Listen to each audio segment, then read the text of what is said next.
Glória a Deus. Glória a Deus. Bendito seja o nome do nosso Senhor Jesus. Parecia impossível, mas para Ele nada é impossível. Parecia impossível porque era aos nossos olhos, mas aos olhos dele era possível. Tinha saída, tinha alternativa. E a alternativa e a saída se chamava Jesus de Nazaré. Ainda se chama Jesus de Nazaré. Glória a Deus. Abre a sua Bíblia comigo na carta do apóstolo Paulo aos Romanos, capítulo de número 13. Carta do apóstolo Paulo aos Romanos, capítulo de número 13. Nós vamos ler os versículos de 8 a 14. Glória a Deus. Assim nos diz as Sagradas Escrituras: a nenhum homem devais coisa alguma, senão o amar-vos uns aos outros. Porque quem ama o próximo cumpre a lei. Por isto, tu não cometerás adultério, não assassinarás, não furtarás, não darás falso testemunho, não cobiçarás. E se há algum outro mandamento, tudo se resume nesta palavra: amarás ao teu próximo como a ti mesmo. O amor não faz mal ao próximo, portanto, o amor é o cumprimento da lei. E então, conhecendo o tempo, que já é hora de despertarmos do sono, porque a nossa salvação agora está mais perto de nós do que quando nós cremos. A noite é passada e o dia é chegado. Portanto, rejeitemos as obras das trevas e vistamo-nos da armadura da luz, e nós caminhamos honestamente, como que de dia, não em tumultos, nem em embriaguez, nem em orgias, nem em devassidão, nem em contendas e nem em inveja, mas revesti-vos do Senhor Jesus Cristo, e não façam provisão para a carne, para cumprir suas cobiças. Senhor nosso Deus e Pai, queremos te dar graças, Senhor, por esta palavra agora lida, também pelos cânticos que aqui já foram entoados, Senhor. Que a tua boa mão esteja sobre as nossas vidas, e o Senhor venha usar a minha boca para falar com a tua igreja, e eu me incluo nisso, Senhor. Quero ouvir a tua voz. Fala conosco e me ajuda, Senhor Espírito Santo, a não atrapalhar, a não ser tropeço nos teus propósitos aqui essa noite. Antes que a tua palavra seja forte, eficaz e eficiente e suficiente nas nossas vidas, e que ela encontre guarida nos nossos corações, trazendo assim transformação e renovo para as nossas almas. Assim, ó Deus, oramos ao Senhor e te suplicamos em nome de Jesus. Amém. Os irmãos podem se assentar. Amados irmãos, no livro do Gênesis, Deus fez uma promessa ao homem no seu sentido mais genérico, me referindo à humanidade. Abra comigo, se você puder, for rápido de endereço. Não é uma referência tão difícil de achar, para aqueles que talvez tenham dúvida. Gênesis é o primeiro livro da Bíblia. Nós vamos ler o capítulo de número 3 e o versículo de número 15, que diz assim: e eu colocarei inimizade entre ti e a mulher, e entre a tua semente e a sua semente, e a semente da mulher, ela te ferirá a tua cabeça, falando da serpente, e tu lhe ferirás o calcanhar. Aqui Deus já estava mostrando ou dando evidência do seu plano de salvação para o homem. Deus já estava afirmando compromisso, Deus já estava fazendo promessa. A situação em que Deus está falando isso é uma situação de caos, já é caótica. O plano de Deus para o homem era que ele vivesse sem o pecado, mas ele cedeu ao pecado, ele cedeu à tentação, ele cedeu à vontade de ser igual, de ser estimado como igual a Deus. Ele cedeu. Essa foi a forma com que a serpente enganou Adão e Eva. E eles caíram neste engodo, eles caíram nessa conversa, permita-me dizer, furada de Satanás. Foram engodados e foram levados. E a palavra de Deus diz que o homem, ele não erra senão pela sua própria concupiscência, por aquilo que ele tem dentro de si. Então ele é levado, ele é induzido a isso, e ele cai, ele cede à tentação e peca, desobedecendo ao Senhor. Na verdade, aquilo que estava pronto para ser desfrutado por eles, na melhor dos seus níveis, na melhor das suas condições, é agora colocado de lado, é deixado em segundo plano, e eles perdem esse privilégio. A que privilégio me refiro? Ao privilégio de ter intimidade com Deus diária, por exemplo, porque a palavra de Deus diz que o Senhor nosso Deus, todos os dias, na viração do dia, vinha ter com o homem. Já imaginou que coisa gloriosa, irmãos? Todos os dias você ouvir a voz do nosso Deus, todos os dias você estar na presença do nosso Deus, todos os dias você sentir a presença de Deus consigo. Já imaginou que coisa maravilhosa? Deixa eu lhe fazer uma pergunta. Você já sentiu a presença de Deus aqui essa noite? Você já sentiu a presença do Altíssimo? Diga amém se você já sentiu. Eu já senti a presença de Deus aqui. Ao chegar nesta casa, ao dobrar os meus joelhos, falando com Ele, eu já senti Ele aquecer o meu coração. Eu já senti Ele inundar a minha mente. Eu já senti Ele alegrar a minha alma, porque a presença do Deus vivo é gloriosa e é maravilhosa. E era exatamente isso que eles tinham direito lá no Éden. Acesso ilimitado, privilegiado. Mas optaram por errar, optaram pelo pecado. E assim é o estado em que Deus está conversando com eles. Fica um jogo de empurra-empurra. Ninguém quer assumir a responsabilidade. A mulher empurra para o marido empurra para a mulher. E assim a mulher empurra para a serpente. E fica aquele jogo de empurra-empurra.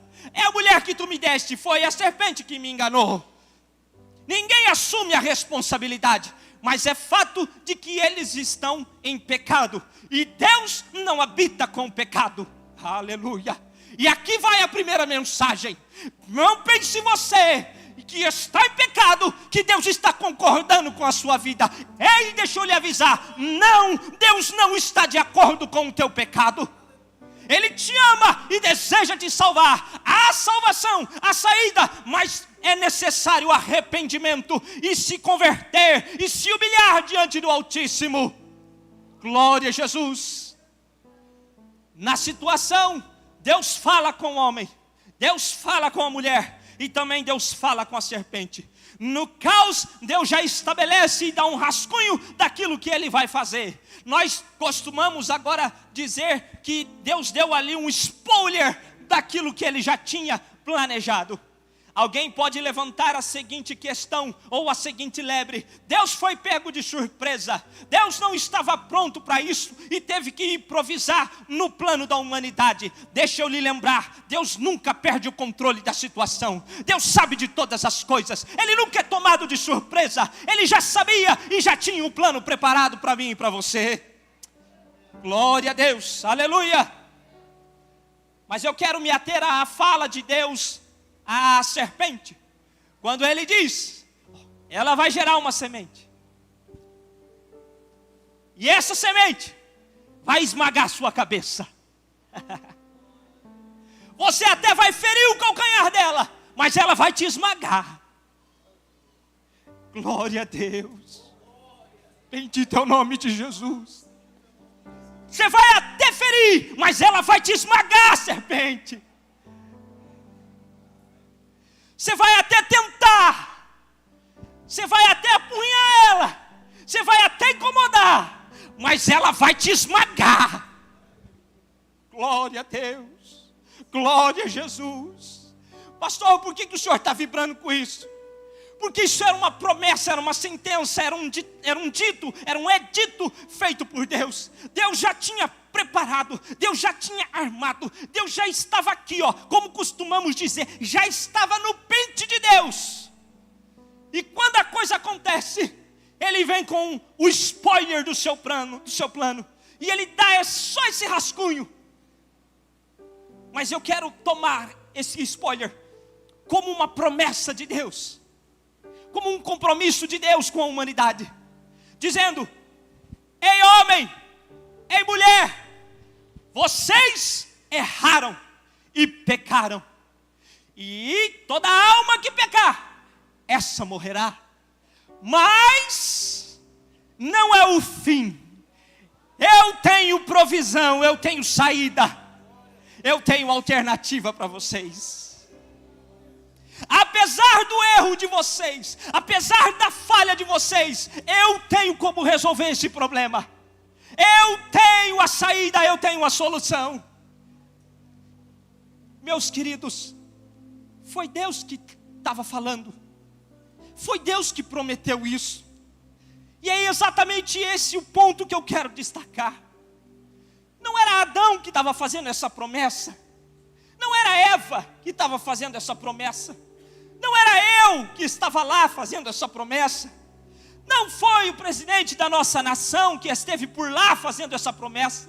Até porque qualquer um de nós podemos falhar com as nossas promessas. Pode ser que você prometa para o seu filho um brinquedo de Natal ou de aniversário, mas quando chega o tempo de você presenteá-lo, surgem imprevistos no meio do caminho, e aí você se vê desguarnecido de provisão financeira para cumprir com aquela promessa. E aí você falha. Vamos diminuir um pouquinho o ritmo, vamos diminuir um pouquinho o nível. Pode ser que você assuma o compromisso, pode ser que você prometa para alguém: eu vou chegar às 18 horas lá, e lá nós nos veremos às 18 horas. Mas pode ser, né, presbítero Eric, que você pegue trânsito no meio do caminho, por algum acidente que lá aconteça, e você fica impedido de cumprir aquilo que você falou e assumiu. Mas com Deus não. Aleluia. Não. Quando Deus promete, irmão, está prometido, está firmado, está dito.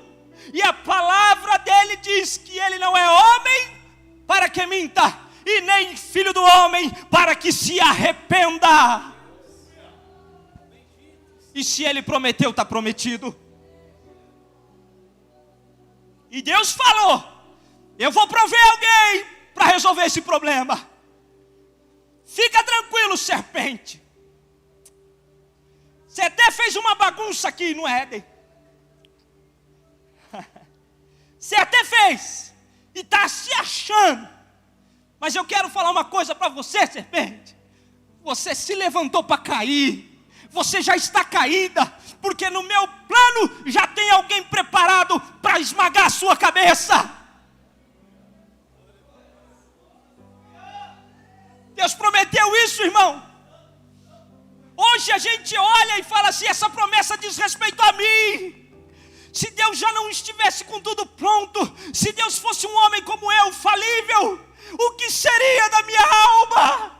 O que seria do meu espírito? O que seria do meu existir? Se não fosse Deus entrar com a providência. Se não fosse Deus, o Deus que não falha, o Deus que não mente, o Deus que não erra, estaríamos, permita-me dizer, hoje eu estou cheio de linguagem mais popular, estaríamos fritos, à bancarrota, destruídos, em miséria, viveríamos por toda a eternidade a morte. Mas louvado seja o nome do Senhor nosso Deus, que Ele não é como nós, que Ele é muito mais poderoso do que o que a gente pode imaginar. Louvado seja o nome do nosso Deus, porque Ele nunca é pego de surpresa, Ele sempre tem tudo sob o seu controle, por mais que pareça que não, mas tudo está sob o seu controle. Glória a Deus. E tem coisa que Deus permite acontecer. Por exemplo, o tempo da promessa. Irmãos, diz que o vinho, quanto mais antigo, melhor. Você prepara ele, engarrafa ele e deixa passar o tempo. Diz que o uísque também é assim. Quanto mais antigo, melhor. Eu não entendo nada disso, há quem entenda. Mas a gente sabe, ouvindo por aí, que é assim que funciona. Sabe que eu tenho essa suspeita a respeito da promessa de Deus?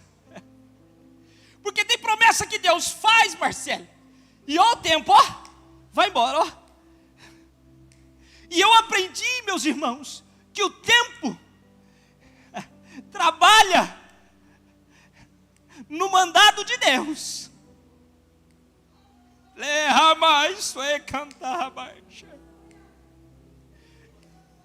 O tempo pode passar, Marcão, ó. A gente pode até se esquecer. Pega o compasso, ó, tempo tic-tac, ó, vai embora. Às vezes você fala seu nome para mim, passa 2 minutos e eu já esqueci. Mas Deus,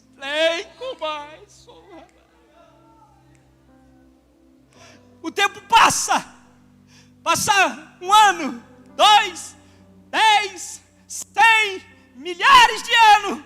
Mas Deus não esquece do que Ele falou. E eu ficaria essa mensagem inteira aqui contando o tempo, só para você lembrar que a promessa que Ele fez a teu respeito não está esquecida por Ele. Ela só está maturando no tempo. Eu suspeito disso, que Deus deixa um tempinho para preparar todas as coisas, para preparar a minha vida, para preparar a sua vida, para fazer o projeto sair perfeito. Passa o tempo e vem Jesus, e Ele cumpre a promessa. E Ele cumpre a promessa, mas depois de muito tempo, é que surge Jesus no cenário. É que surge a semente a quem Deus tinha se referido lá no começo de tudo, que iria surgir e que iria esmagar a cabeça de Satanás. Irmãos, e nós não estamos falando de qualquer um. Nós estamos falando de Jesus, o cumprimento da promessa divina. Nós estamos falando de Jesus, aquele que despiu-se da sua glória e tomou forma humana e veio até essa terra para cumprir essa missão, para cumprir essa promessa feita por Deus. Nós estamos falando de Jesus que permaneceu santo e irrepreensível e que não errou, e apesar de ter sido tentado em todas as coisas, Ele não cedeu a nenhuma delas. Sabe a sedição, sabe a sedução do dinheiro? Ele passou por ela. Sabe a sedução da área sexual? Ele passou por ela. Sabe a sedução do álcool? Ele passou por ela. Sabe a tentação da mentira? Ele passou por ela. Sabe a tentação da enganação? Ele passou por ela. Qualquer que seja a tentação, Jesus foi tentado, mas Ele não cedeu a nenhuma delas. Ele permaneceu santo. Aleluia! E eu vibro com isso, irmão, porque se Ele tivesse cedido, o projeto teria fracassado. Mas Ele não cedeu, Ele permaneceu e permaneceu fiel ao plano de salvação. Jesus, enquanto aqui esteve, pregou a mensagem do arrependimento. Por onde Ele andava, Ele dizia: arrependei-vos, é chegado o reino dos céus. Abandonem os vossos pecados, se convertam dos seus maus caminhos, arrependei-vos, arrependei-vos. Ele pregou salvação por onde esteve. Ele curou enfermos. Ei, meu irmão, não foi só um ou outro, não. A Bíblia diz que nos faltaria livros para descrever a quantidade de milagres que Deus fez enquanto esteve na face dessa terra. Faltaria-nos páginas para escrever quantos milagres Jesus realizou. E sabe o que eu mais acho interessante? É que Jesus curou paralítico, curou cego, curou surdo, curou mudo, curou homens que não tinham mão, curou. Mas você sabe, Eric, que ele passou lá na casa de Pedro, chegou lá, a sogra de Pedro estava só com uma simples febre, estava de repouso, era só uma febre. Talvez para aquela época essa coisa seria grave, mas para os nossos dias, vamos pensar bem, irmão, estava lá enferma, com talvez um resfriado. E o que Jesus fez? Curou a sogra de Pedro também de um resfriado, de uma febre. Você sabe o que eu aprendo com isso, Jaqueline? Que Deus, Ele é detalhista com a gente. Ele olha para as coisas grandes e absurdas, que a gente acha que é absurda e grande, difícil, e age miraculosamente nelas. Mas Ele olha para as coisas pequenininhas também, e Ele tem o cuidado, irmãos, o charme, a delicadeza, o amor, a destreza, a perfeição de atentar-se a detalhes da nossa vida.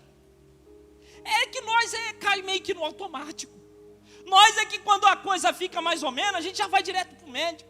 A gente é que vai direto para o hospital, a gente é que vai direto para a consulta. Estou dizendo que você não deve ir não, vai sim. Mas se você quiser experimentar o poder de Deus também, irmão, está à vontade, viu? É só orar, porque o Jesus que curou a sogra de Pedro, continua curando nos dias de hoje também. Aleluia! Mas Jesus também expulsou demônios, e não foram poucos. Tinha demônio que pegava as pessoas, jogava ela para o chão, para lá e para cá, e Jesus expulsou esses demônios. Jesus perdoou pecados. Mas sabe por que eu estou afiado nos evangelhos, irmãos? Deixa eu falar uma coisa para vocês. Que essa semana nós fizemos um desafio com a juventude. Eu acho que ninguém conseguiu cumprir. Nem eu, sou sincero, não deu tempo para fazer, né, Neiva? A Neiva ficou brava comigo. Pastor, não dá, pastor. Nós desafiamos jovens lá. Os 4 evangelhos em 7 dias. Vamos embora ler, né, Suza? Os 4 evangelhos em 7 dias. Irmão, dá mais ou menos 12 a 13 capítulos. Se você fizer as contas, você vai ver que não é muito. O problema é dentro da rotina, você encaixar a leitura de 13 capítulos por dia. Eu ainda cheguei no evangelho de Lucas, graças a Deus. Faltou o evangelho de João. Mas em um dos episódios narrados nos evangelhos, é que Jesus, em um momento, colocam diante dele alguém que não andava, alguém paralítico. E aí ele, em vez de orar e falar assim, olha, levanta e anda, porque você está curado, Jesus olha para aquele homem e diz, olha, perdoados estão os teus pecados. Irmão, lá pasmou todo mundo, extasiou, todo mundo ficou travado, falou assim, mas que coisa é essa? Blasfêmia! Mas não falaram, só pensaram, arrazoaram entre si. Ficou um falando para o outro, sabe aquele negócio de falar nas costas? Rapaz, o que esse cara está achando que ele é? Está achando que ele é Deus? Ele é Deus. Aí Jesus conhecendo, ele diz, ué, por que vocês estão arrazoando entre si? Por que vocês estão duvidando do que eu falei para ele? O que é mais fácil dizer, perdoados estão os teus pecados, ou toma a tua cama e anda? Bom, para que vocês saibam que o Filho do Homem tem poder para perdoar pecados, ei, paralítico, eu te digo, levanta, toma a tua cama e anda. Aleluia. Eu não só tenho poder para perdoar, eu tenho poder também para curar o paralítico. Era isso que Jesus estava dizendo. E não duvida de mim não. Glória a Jesus. Ele mais do que pregou, ele ensinou o evangelho por onde esteve. Muitas das vezes eles se retiravam e os discípulos cercavam Jesus e falavam, Jesus, não entendemos bolhufas do que o Senhor pregou lá no culto. Explica para nós. Discipulado, irmão, escola de relacionamento. Era o que Jesus estava fazendo. Aliás, terça-feira tem aula, tá certo? Por favor, se conectem lá. Era isso que Jesus estava fazendo. Escola de relacionamento com os discípulos. Sentava os discípulos e dizia assim, deixa eu falar uma coisa para vocês, filhos. É assim, é assado, a parábola significa isso, foi isso, é assim e tal. E explicava. era mais do que pregar, era pregar e ensinar o evangelho. Jesus, enquanto andou aqui na terra, fez isso. Ele não buscou riqueza, ele não buscou fama, ele não buscou o seu próprio interesse, ele não buscou aplausos, buscou unicamente fazer a vontade do Pai Celestial. Irmão, vocês acham que não? Mas teve gente que veio atrás de Jesus. Falou: Jesus, eu vou atrás de ti, eu vou largar tudo e vou seguir o Senhor. Aí Jesus olhou e falou para ele, falou: rapaz, filho do homem não tem onde reclinar a cabeça. Eu não tenho um hotel para ficar, filho. Eu não tenho uma cama para deitar. Você vai largar tudo e vai me seguir? Calcula bem. Jesus se preocupou e se ocupou em viver unicamente para fazer a vontade de Deus, para fazer a vontade do Pai Celestial. E mais do que isso, Jesus amou e Jesus perdoou. Jesus amou e perdoou. Eu vou citar um episódio: a prostituta estava lá, ia ser apedrejada, a lei dizia que tinha que ser apedrejada, estava tudo certo, não estava errado. Moisés disse que tinha que apedrejar, e nós vamos apedrejar. Aí Jesus aparece no cenário, aleluia. Irmão, se isso não for amor, irmão, se isso não for... Para, irmão, olha para a sua história, olha para onde você andou, olha os caminhos e valados que você frequentou. Vou falar aberto, lembra das drogas que você usou, lembra das pingas que você tomou, lembra dessas sarjetas que você caiu, você se lembra? Pois é, mesmo assim Jesus te amou, Ele te achou lá na sarjeta, e não foi só te achar, não foi só te amar, Ele te perdoou também, assim como Ele fez com aquela prostituta. Ele chega junto dela e fala: quem aí não tem pecado, que atire a primeira pedra. Só se ouve o barulho, plim, plim, plum, plum, plum, as pedras caindo. Aí a mulher levanta e Jesus diz: ei mulher, onde é que estão os teus acusadores? Foram embora. Pois é, então também nem eu te condeno. Vá e não peques mais. Está perdoada, filha. Foi isso que Jesus fez com nós, irmãos. Ele fez enquanto esteve aqui na terra e continua fazendo por intermédio do teu Espírito Santo ainda nos nossos dias. Mas eu quero chamar a sua atenção para um detalhe. Olha que coisa. Mesmo depois de tudo isso, Mateus, mesmo assim, Zé Carlos, ele foi rejeitado, maltratado, traído e morto. Rapaz, curou, libertou, pregou, visitou, transformou vida, amou, perdoou, fez tudo que é bom, mas maltrataram ele, mas rejeitaram ele, traíram ele, e pior, crucificaram ele. Essa é a história do nosso Cristo. Só que a morte não pôde segurá-lo, a morte não pôde detê-lo. Ao terceiro dia ele ressuscita para a honra e a glória de Deus Pai, porque a morte não pode segurar quem não tem culpa, quem não errou, quem não falhou, quem só andou em santidade. A morte não tem poder sobre aqueles que não estão sujeitos ao pecado, sujeitos à carne. E Jesus ressuscita ao terceiro dia, triunfante, vitorioso, cravou lá na cruz do Calvário, nos propicia a salvação. E o que mais me chama a atenção é o que eu vou falar agora. Ele fez tudo isso para que eu e você pudéssemos ter acesso à salvação. Mesmo Luiz, depois de ter sido traído, mesmo depois de ter sido maltratado, mesmo depois de ter sofrido agressões, mesmo depois de ter sido crucificado, mesmo depois de ter sofrido vergonha, mesmo depois de ter sido morto, você sabe o que ele faz? Ele diz assim, João capítulo 14, versículos de 1 a 3, não se turbe o vosso coração, credes em Deus, credes também em mim. Na casa de meu pai há muitas moradas. Se não fosse assim, eu vou-lhe teria dito: vou preparar-vos lugar. Vou preparar-vos lugar. E quando eu for,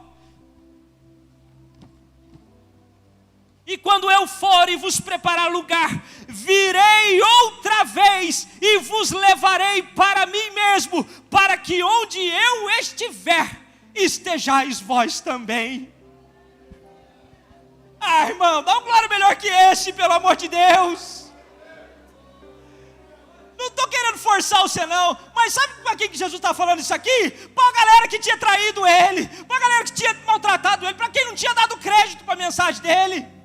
Pastor, eram os discípulos, era assim. Lembra de Pedro? Negou Jesus. Lembra de Judas? Traiu Jesus. Lembra do resto? Fugiram, ficaram todo mundo longe quando ele estava sendo crucificado. Mas era a respeito deles que Jesus estava falando. E Jesus vinha dizendo: olha, eu vou conforme de mim está escrito, mas eu não vou ficar para lá, eu vou voltar, e mais do que voltar, eu vou voltar, vou pegar vocês e vou levar vocês para morar comigo por toda a eternidade. Agora, sabe por que Jesus prometeu isso? Irmão, olha o final desse texto que eu acabei de ler. Para que onde eu estiver,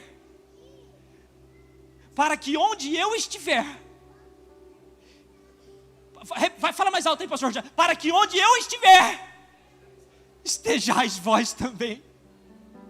Demais. Irmão, Jesus está expressando um desejo de ficar juntinho comigo e com você, irmão. Jesus está falando: eu quero a presença de vocês aqui comigo, eu quero ficar junto de vocês. O pecado estragou isso lá no Éden, mas eu vou restaurar isso, filhos, fica tranquilo. Eu já preparei tudo, vai chegar a hora, é só vocês acreditarem. Vai chegar a hora que eu vou voltar e eu vou pegar vocês e vou trazer vocês, sabe para onde? Para juntinho de mim, aleluia! Igualzinho lá no Éden, igualzinho quando vocês recebiam a minha presença, a presença do Deus, porque Jesus, Deus, Espírito Santo é um. Bendito seja o nome do Senhor. E o foco da mensagem de hoje é sobre a volta de Cristo. Vamos falar um pouquinho sobre a sua volta, irmãos? Deixa eu começar fazendo uma pergunta. Você está esperando a volta de Cristo? O quanto você está desejoso pela volta de Cristo? Você orou pela volta de Cristo no dia de hoje? Acaso você se lembrou que pode ser hoje que Jesus vai voltar? Ei, ai, gente. Aleluia. Você parou para imaginar que a trombeta pode soar hoje? Você parou para imaginar que a boda do Cordeiro pode começar agora, irmão?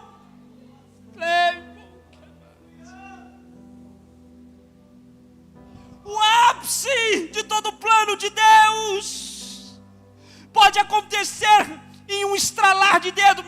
Vou melhorar esse estralar de dedo, é muito lerdo. Pode acontecer num piscar de olhos, como diz as Sagradas Escrituras. Jesus disse: ninguém sabe a hora, ninguém sabe o dia, nem os anjos o sabem, somente o Pai Celestial sabe. Mas uma coisa que ele disse: olha, será como um ladrão que vem à noite, ninguém vai estar esperando, ele vem sem avisar, mas ele vai vir. Eu vou repetir a pergunta: você está esperando a volta de Cristo? Você está esperando a volta de Cristo para hoje? Deixa eu apertar um pouquinho mais. Você está esperando a volta de Cristo para agora? Alguém pode gritar para mim: Maranata!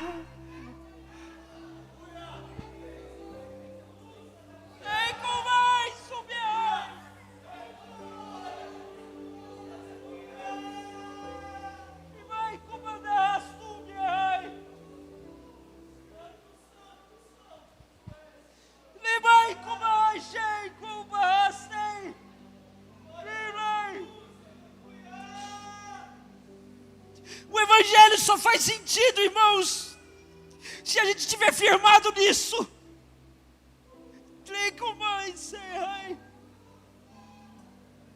A vida aqui na terra não presta, ela é cheia de dificuldade, cheia de problema. Você sai de um, entra no outro, sai de um, entra no outro, sai de um, entra no outro. Tem vezes que não dá nem tempo de você sair de um, já aparece logo 3, já fica logo no meio de 3, 4, 5. Mas lá no céu não vai ser assim. Lá no céu nós não vamos ter dificuldade, problema, dor, sofrimento, doença, nada que nos aflija. Eu vou ler o texto de novo. Para que onde eu estiver, estejais vós também. Jesus morreu na cruz do Calvário, não foi somente para nos dar uma vida boa aqui, Zé. Não, é também. A companhia dele aqui é ótima. Mas a proposta desde o início, é intimidade, é proximidade, irmão. É habitar juntos. O plano de Deus não se limita ao plano terreno. O plano de Deus, ele exaure quando nós estivermos junto com Ele na glória. Toda a ideia aponta para isso. Então eu vou repetir a pergunta sobre a volta de Cristo. Ei, você está esperando a volta de Jesus Cristo? Deixa eu avisar você, a volta de Cristo não será para todos. Não vai ser somente para quem crê. A volta de Cristo vai ser só para a igreja dele. A volta de Cristo será somente para a sua igreja amada, ou seja, aos que quando Ele voltar, Ele achar de mãos limpas, vestes brancas e os servindo dignamente, aos lavados, remidos por seu sangue carmesim. Não adianta estar de qualquer maneira, não adianta estar de qualquer jeito, precisa se enquadrar como igreja, porque Ele vem para buscar uma noiva ataviada, preparada para o dia do casamento. Para os que realmente são o seu povo. Aqui o cajado fica um pouco mais pesado, mas aguenta aí, é com amor. Eu pus amor, eu prometo para vocês isso, negócio, irmãos. Falei para Jesus. Felipe mandou mensagem para mim: pastor, o senhor já tem o tema? Não tenho, Felipe. Tem uma sensação, tem uma inclinação, mas Deus ainda não bradou no coração. Aí quando eu fui tirar o cochilo da tarde, ei, como sou rei. Depois do almoço, eu já estava, engrenando no sono. Foi como um chacoalhão. Acorda! Acordei. Vai lá e escreve. É para os que são realmente seu povo, não é para o vulgo. Quando Israel sai do Egito, não vem só os de raça pura, não vem só os israelitas, vem um vulgo no meio, vem um povo que não é povo de Deus pelo meio. Quando você vê que aquele povo inflamava, que aquele povo reclamava, começava pelo vulgo. Era o vulgo que instigava, era o vulgo que incitava. E aí o povo de Deus acabava cedendo e sendo influenciado, e errava, pecava. Deus não vai vir para o vulgo, Deus vai vir para o povo. Você é povo de Deus, você é ovelha do seu pasto. Não adianta se camuflar no meio como vulgo. Não adianta estar no meio do povo de Deus. Não adianta parecer com o povo de Deus. Não adianta falar como o povo de Deus. Não adianta andar como o povo de Deus e não ser o povo de Deus. Só vai subir para quem é povo de Deus. A volta só acontece para quem é. Jesus conhece os que são seus. Eu falei de manhã, vou repetir aqui. Tem muita gente que canta, tem muita gente que até prega, tem muita gente que até ora, tem muita gente que até vem no culto, tem muita gente que vem, que vai, e que faz e acontece. Você olha, parece que é, mas não é. E Jesus conhece quem é e quem não é. Ele não confunde o joio com o trigo. E se Deus está mandando a mensagem hoje, é que é para você se aprumar, é para você decidir, ou deixa de ser o vulgo e vira povo, ou deixa de ser joio e passa a ser trigo. Pastor, qual a diferença? O que tem no coração, o que tem no interior. Quando você olha para o joio e para o trigo, ele tem aí, quem é muito especialista mesmo, consegue discernir. Mas numa pessoa assim, leiga que nem eu, se você olhar para mim é tudo igual. Isso aqui, por exemplo, o que é? Esse é trigo? Ou é joio? Diga para mim, é trigo ou é joio? Não sei, pastor, se tudo que está aí é trigo, ou se tudo que está aí é joio, ou se tem trigo e joio misturado aí. Mas Jesus sabe. Como que ele sabe? Porque ele conhece o que tem dentro. Aleluia! O trigo tem a semente do trigo e o joio. O joio não tem nada, é palha. Você faz assim, ele esfarela. O povo tem Deus no coração e o vulgo só tem reclamação, murmuração, pecado e outras coisitas mais. É assim que é. A pergunta agora é retórica, é para mim e para você. Quem somos nós? O povo ou o vulgo? O joio ou o trigo? Pastor, por que é tão importante responder isso? Porque isso determina se eu vou ou se eu fico. Se eu subo ou se eu permaneço. É muito importante definir isso. Tem muita gente falando de Deus, pregando Deus, cultuando a Deus, cantando sobre Deus, andando com o povo de Deus, mas está longe de Deus. É só aparência. Apocalipse capítulo 3, versículo 1. E ao anjo da igreja que está em Sardes escreve: isto diz o que tem os 7 Espíritos de Deus e as 7 estrelas. Conheço as tuas obras, que tem nome de que vive, mas estás morto. Parece vivo, mas está morto. Irmão, ninguém engana Deus, ninguém engana Jesus, ninguém engana o Espírito Santo. Tem muita gente se enganando a si próprio. Pastor, como é que é isso? Pastor Juliano fala, é uma verdade. Religião não salva. Nós não estamos fazendo um convite para você à religião, nós estamos falando de Jesus, de vida com Deus, é diferente. E é interessante que tem muita gente vivendo a religiosidade. Deixa eu pegar um exemplo. No domingo eu não marco nenhum compromisso. Por quê? Porque eu vou para a igreja. É o dia de eu ir na igreja. E a pessoa nem se pega, irmão. Ela nem percebe ela falando isso. Ela vem para a igreja. Às vezes vem de manhã. Que é porque talvez ela não vai poder vir de noite. Aí ela fala, pronto, já fiz com a minha obrigação. Já cumpri meu papel. Você sabe o que eu acho interessante? É que se você for em qualquer outro templo, de qualquer outro segmento religioso, você sabe o que você vai encontrar lá? Exatamente a mesma coisa. E você acha que Jesus quer isso?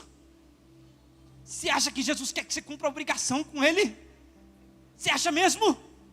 Você acha que Ele morreu na cruz do Calvário para você ficar obrigado? Não! Ele te amou, Ele me amou, Ele nos perdoou, nos lavou, nos purificou, e Ele tem uma relação de compaixão, de misericórdia para conosco. É diferente, é relacionamento, é intimidade, é proximidade. É isso que Jesus quer comigo e com você. Mas aí o texto que nós lemos, de Romanos capítulo 13, No versículo 11 ele fala uma coisa interessante. E isto digo, conhecendo o tempo. Irmão, a gente já sabe o tempo que a gente está vivendo. E o tempo que a gente está vivendo é o tempo que mostra que Jesus está às portas. Nós também conhecemos. O que nós ouvimos falar? Guerras, rumores de guerras, terremotos, sinais no céu, sinais na terra, pai matando filho, filho matando pai, e assim por aí vai. Ora, o que Jesus mesmo falou acerca disso? Quando vires essas coisas, é o sinal de que o fim está próximo. É Ele que diz, é Ele quem apontou. Aí você liga o jornal, até escorre sangue na tela, de tanta atrocidade que você vê acontecer. Do que você acha que se trata isso? É o tempo. Um dia, Jesus puxou a orelha do pessoal que veio provar Ele, veio fazer pergunta para Ele, e Ele dá uma invertida muito bacana. Ele diz assim: ora, vocês sabem discernir a face dos céus para determinar se vai chover ou não, e agora vocês ficam aqui querendo tentar o Filho do Homem? Irmão, eu e você sabemos. Sim ou não sabemos ou não sabemos? Fala a verdade. O sol que estava hoje, quem que saiu aquele sol erguido, olhou e falou assim: vai chover mais tarde? Quem que não fez isso hoje? Vou perguntar quem não fez, porque eu acredito que a grande maioria fez. Falei: ei, rapaz, esse sol é sol de chuva. Sim ou não, irmão? Diga amém. É sol de chuva, é sol ardido, é sol diferente. O sol que não vai chover, ele é diferente. Você sabe determinar, você sabe diferenciar. Irmão, e agora a gente nós não vamos saber determinar, nós não vamos conseguir detectar que Jesus está para vir, pelos sinais que se mostram. Não, nós vamos sim perceber. É este o tempo que precede a vinda do nosso Senhor. Este é o tempo que nós estamos vivendo. E aí ele fala uma coisa muito interessante ainda no versículo 11. É hora de despertar. Já é hora de despertarmos do sono. Não dá para ficar mais dormindo, achando que o tempo vai passar e nada vai acontecer. Acorda, tu que dormes, desperta, presta atenção, veja, perceba o que está acontecendo na sua volta. Quase sendo aqui de forma meio assim, esdrúxula também. Ei, dormente, acorda! Veja! Desperta! Não ande distraído!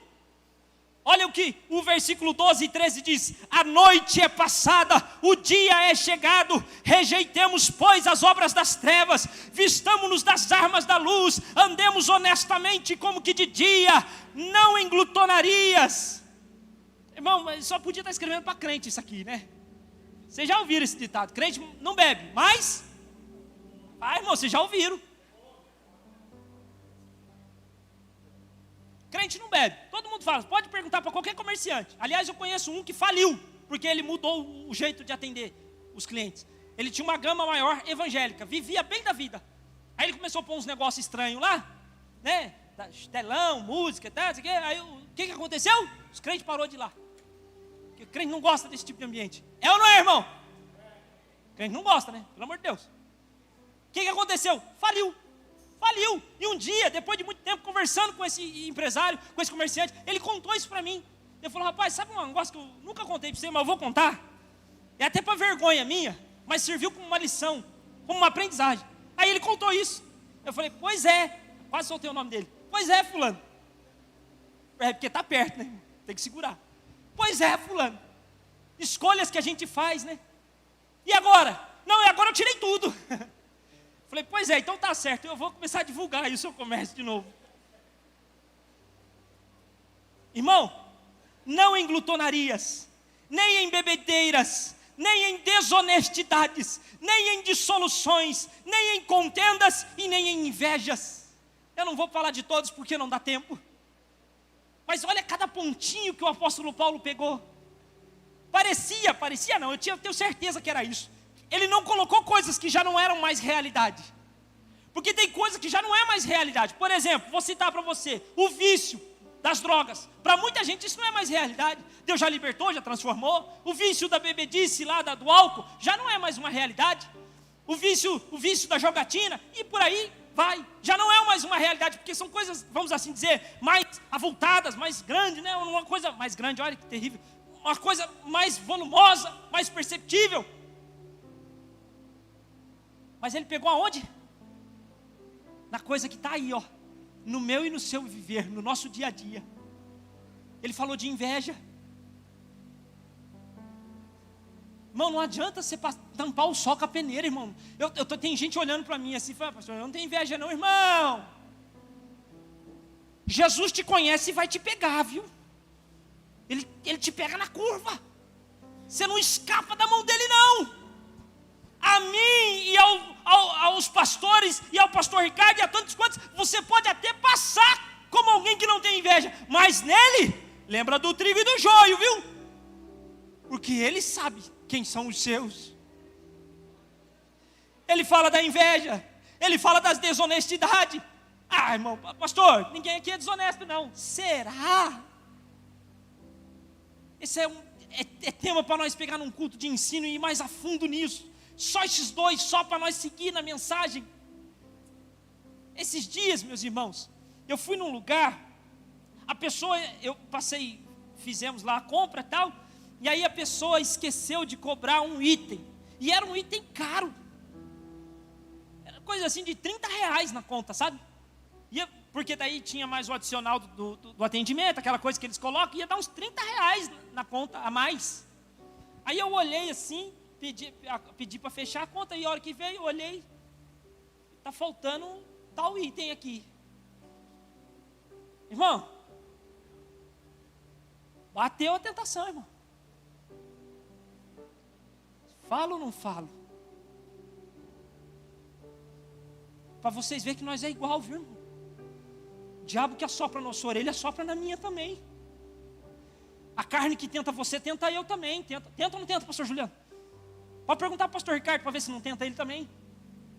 Todos nós, irmãos. Pastor Braz, com todo respeito, pastor Braz, mas tenta ou não tenta, pastor Braz? Bate aí também, e bate aqui também. Ai, irmão, mas me veio aquele ódio santo para trás de mim, Satanás. Moça, faz favor, volta aqui.